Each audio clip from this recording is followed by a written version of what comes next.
Hoy vamos a platicar de cuáles son los temas que están pendientes en la agenda ciudadana respecto a la participación de los ciudadanos para consolidar la toma de decisiones públicas. Consideramos que es muy importante para la gobernanza democrática de nuestro país que los avances que se han venido haciendo en el proceso institucional de la toma de decisiones no tengan retrocesos cuando en las legislaturas locales se están adoptando las reglas de cómo se van a operar.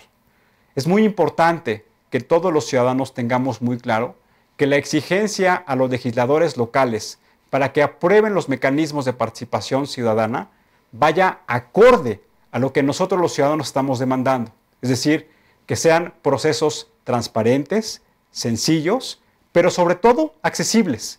Y que el monopolio de la representación política que hoy tienen los partidos políticos, que se rompe con las candidaturas independientes, no se convierta en el principal adversario de los ciudadanos al tratar de imponer estas reglas en las legislaturas locales que se están convirtiendo en una involución democrática, como se diría técnicamente, que se están convirtiendo en una afrenta a la voluntad de los ciudadanos que han apoyado a los partidos políticos en su momento al establecer estos mecanismos de participación ciudadana. Nos acompaña, como en todos los programas, Alfonso Rodríguez. Alfonso, gracias por acompañarnos. Buenas noches. ¿Cómo estás, Tulio? Muy buenas noches. Para que un poco platiquemos de cómo vemos nosotros el tema de las candidaturas independientes, este retroceso que hoy estamos identificando, y también cómo vemos la integración de la Cámara de Diputados. Primero comentarles que cosa sui generis, el Congreso, la Cámara de Diputados está integrada hasta el día de hoy, no por 500 diputados, sino por 499, porque el Tribunal Superior de Justicia tiene pendiente... El Tribunal Electoral, tiene pendiente la elección en Aguascalientes de un distrito que tuvo ahí observaciones y está pendiente la elección. Entonces, por eso hoy se conforma por 499 diputados.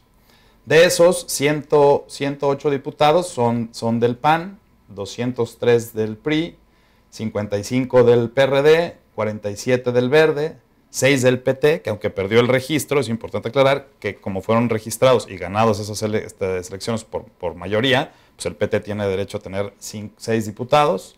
Y perdón que te interrumpa, Poncho, pero ahí cabe destacar que la ley del Congreso lo que establece que cuando haya un grupo de 5 diputados se puede formar una fracción parlamentaria. Lo interesante, había ahí que analizar si esta fracción parlamentaria del extinto Partido del Trabajo se va a constituir como una figura afín al Partido del Trabajo o va a buscar hacer coalición legislativa con otra institución política, como puede ser el Partido de la Revolución Democrática, como ya lo anunció en su momento el presidente del PRD, el expresidente del PRD, ya expresidente Navarrete, o si se va a aliar con Morena, que fueron aliados naturales durante varias campañas electorales. Aquí lo que nos llama la atención de la composición del nuevo Congreso es que los dos partidos políticos que fueron en coalición electoral, es decir, el PRI y el Partido Verde, hoy suman 250 diputados, es decir, hoy tienen la mitad del Congreso. Y eso lo que significa que tendrán que tener una alianza con un tercer partido, se piensa que puede ser Nueva Alianza, lo cual les va a dar mayoría simple en la toma de decisiones. Y eso, amigos, es muy importante, porque eso lo que significa es que hoy 3 fuerzas políticas van a poder tomar las decisiones en el Congreso sin necesitar de los partidos que se han denominado partidos opositores, como ha sido tradicionalmente el Partido de Acción Nacional y el Partido de la Revolución Democrática. Y eso de lo que nos habla, que la agenda legislativa y la viabilidad de las iniciativas de ley que se presenten o que ya están pendientes en el Congreso, pues tendrán un matiz completamente distinto a como lo vimos en la composición de anteriores legislaturas. Y también, ¿qué función va a tener un diputado independiente dentro de los 500 diputados que tiene? ¿Qué fuerza va a tener? El reto de Cloutier es precisamente ver cómo hace el camino para que él solo hoy pueda participar en algunas comisiones y cómo participa en la iniciativa de leyes y cómo hace él para que los partidos políticos pues, puedan secundar sus iniciativas. La Cámara de Diputados se integra por 2 mecanismos, de diputados de mayoría y diputados de representación proporcional. ¿Por qué no nos platicas cómo está hoy compuesta el Congreso con base en estas 2 fórmulas?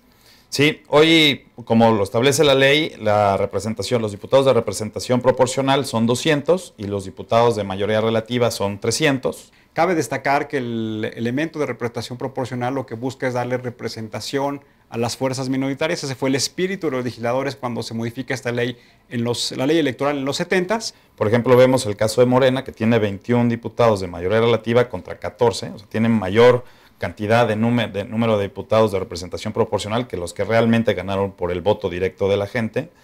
Y es el mismo caso de Nueva Alianza y del Partido Encuentro Social. Y si pasamos al tema de lo que está pendiente como en la agenda legislativa, pues tenemos ahí el tema presupuestal, que ya viene ahora la aprobación en septiembre, que ahí cabe destacar a lo mejor el tema de la iniciativa de ingresos, que a lo mejor el tema importante o relevante es el tema de la reforma fiscal. Muchos de los partidos políticos traen esa en su agenda ahora que se van a reunir la próxima semana para ya establecer la agenda de cada uno de los partidos. Varios partidos traen como punto número 1 el tema de la reforma fiscal. Traen el tema también de legislar el tema del Sistema Nacional Anticorrupción.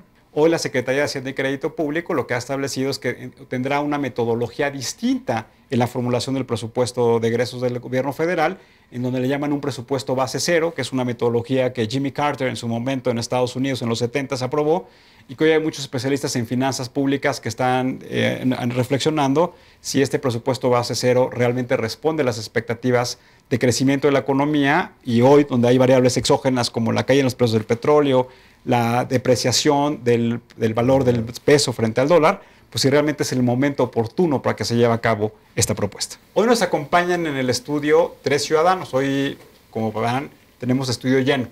Nos acompaña por una parte David Domínguez del colectivo Reforma Política Ya. David, muchas gracias por acompañarnos. Gracias, Tulio, igualmente. Nos acompaña Adriana de la Pesa, presidenta de la Asociación de Egresados de la Ibero. Adriana, gracias por acompañarnos. Gracias, Tulio. Y nos acompaña también Fernando Romero, Calderón, ya le estoy cambiando el nombre, estoy confundiendo con el arquitecto. Fernando Calderón, del presidente de la Asociación de Alumnos de Relaciones Internacionales de la Ibero. Gracias por acompañarnos, Fernando. ¿A ti? Pues me gustaría empezar haciéndole la pregunta, como la dinámica de todos los programas. A David ya se lo he preguntado, entonces no se lo voy a hacer esta vez. No te preocupes. A tanto a Adriana como a Fernando, ¿qué significa para ellos ser un buen ciudadano? Para mí ser un buen ciudadano significa, pues por un lado, sentir lo que está sucediendo en nuestro entorno, ser más sensibles con las problemáticas que nos están afectando y convertir esas cifras en acciones en las que debemos de participar activamente para cambiar ese entorno que nos está afectando, tener una mejor comunidad. En mi visión onejera o en mi práctica en la Sierra Tarahumara, encontré otras definiciones del buen ciudadano que son bastante interesantes. ¿Por qué no nos las compartes, Adrián? Mira, por un lado está la práctica que se llama Corima, que Corima en español quiere decir compartir. Pero en la Sierra Tarahumara es una forma y un sistema económico y político y social para poder sobrevivir a las afectaciones del entorno. Entonces, básicamente lo que pasa en la cultura del Corima es que el que más tiene una responsabilidad con el que menos tiene. Porque en una visión de equilibrio, el que más tiene quiere decir que a alguien le está faltando algo. Si nos ponemos a pensar en los números que tenemos en nuestro país, pues tenemos una población de 120 millones de personas, donde más de la mitad está en una situación de carencias o de pobreza, ¿no? Y donde 11.5 millones, si quieres lo redondeamos, están en una situación de pobreza extrema.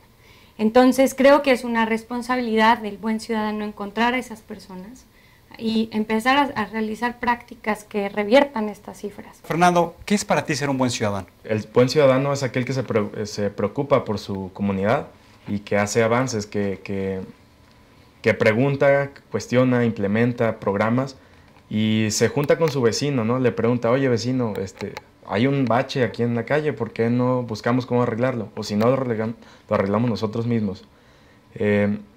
Pero esto es un punto de vista pragmático. Ahora, yéndonos a la historia, ha habido comunidades, naciones a lo largo de la historia que se distinguen por un sentido nacional de identidad propia que se ha visto un poco como borrado en la actualidad. Y no digo que esté mal, ¿no? Pero estas comunidades avanzan solitas a pesar de muchos problemas, de muchas situaciones externas en contra. han sabido superarse. ¿Y por qué? Porque entre ellos, entre tú y yo, hay una sociedad no de vecinos, sino de hermanos. Y el buen ciudadano, en esta perspectiva, es aquel que se ve como parte de una comunidad y que busca no solo el bien personal, sino el bien del vecino. En las últimas semanas hemos visto que las legislaturas locales han venido estableciendo las reglas, yo llamo las reglas de operación, Claro. bajo las cuales un ciudadano puede aspirar a estas candidaturas locales en esas entidades federativas. Y claramente ha habido hasta inundada de la información en las redes sociales, en los periódicos, de cuáles han sido los retrocesos o las barreras de entrada y de salida que están imponiendo los legisladores locales a las candidaturas independientes. ¿Cuáles han sido los retrocesos que tú has visto en este sentido? Pues mira, básicamente son dos los que hemos identificado. De hecho, el sábado pasado, que pasó, el Congreso de Puebla, pues de un momento a otro decidió impulsar una iniciativa ahí promovida por el gobernador y por Acción Nacional, uno de los partidos que abanderaba justamente esta causa ciudadana de las candidaturas independientes. Y pues los dos puntos que hemos identificado han sido, el primero es el aumento del porcentaje de firmas que solicitan para que se respalde una candidatura independiente del 2 al 3%, al 4%, al 5%. Y el segundo punto es el trámite que se le solicitó a los aspirantes que quieran ser candidatos independientes para que los ciudadanos que respalden esta candidatura acudan al Instituto Nacional Electoral para ratificar el apoyo, la firma al aspirante a candidato independiente.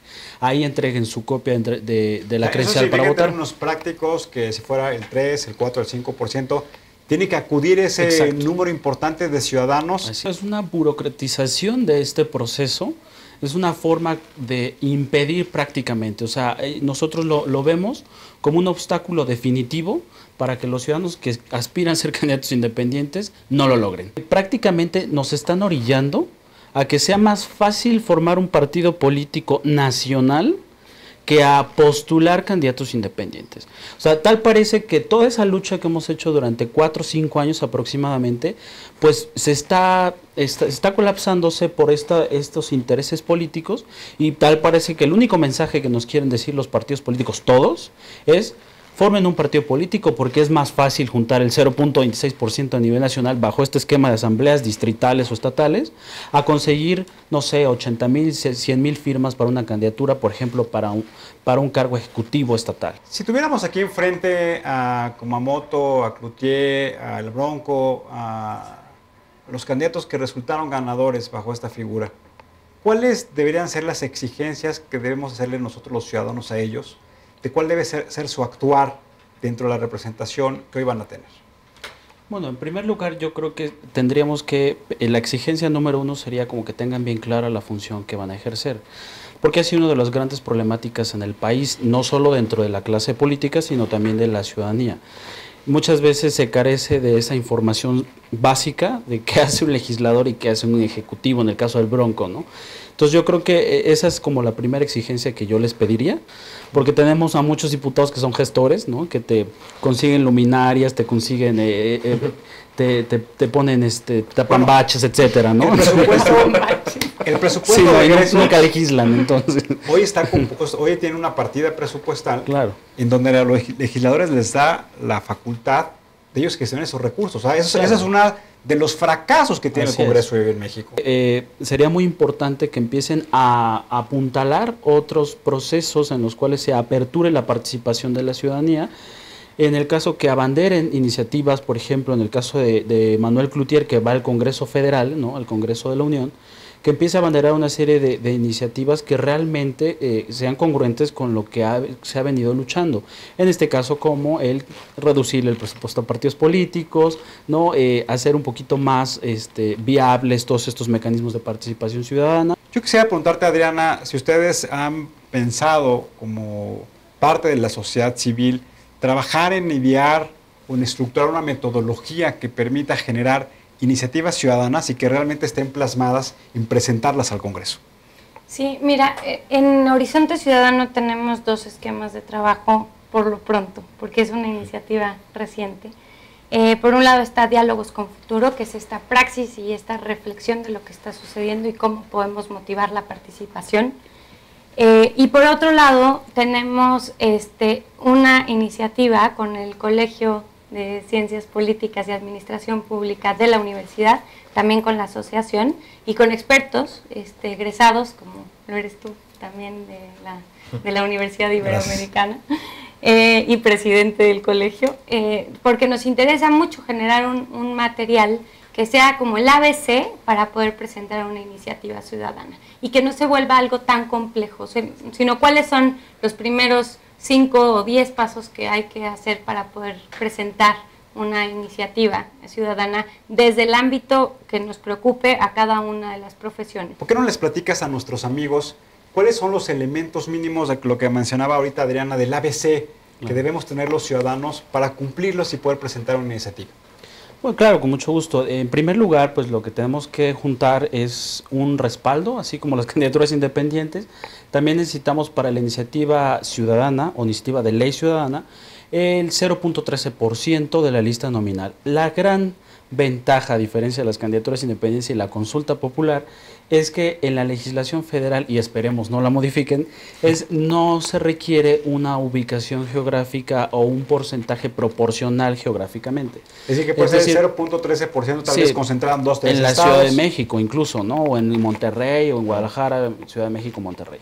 Entonces, eso equivale aproximadamente, de acuerdo a la última elección, en unas 127,000 firmas aproximadamente.